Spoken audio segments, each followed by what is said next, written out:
Kasus yang menyeret Wakil Ketua DPRD Kota Depok dari fraksi Golkar Tajudin Tabri berbuntut panjang.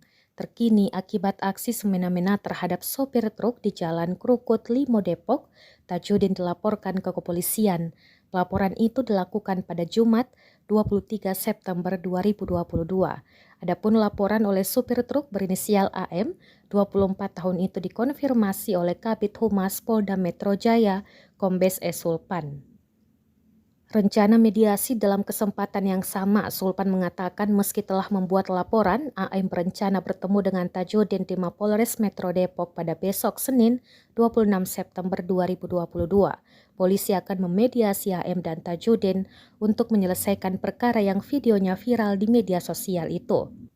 Sulpan mengatakan penyidik mengedepankan upaya restoratif justice atau keadilan restoratif dalam menangani kasus tersebut.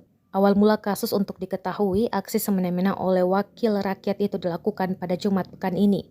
Video rekaman yang memperlihatkan soal perilaku Tajudin itu viral di media sosial. Salah satunya diunggah oleh akun Instagram @depokterkini. Dalam rekaman itu terlihat Tajudin yang berpakaian hitam dan mengenakan peci menyuruh sopir truk untuk push up hingga berguling di tengah jalan. Tajudin mengatakan sopir truk yang diminta untuk push up hingga berguling-guling di Jalan Krukut itu sebagai langkah memberikan efek jera.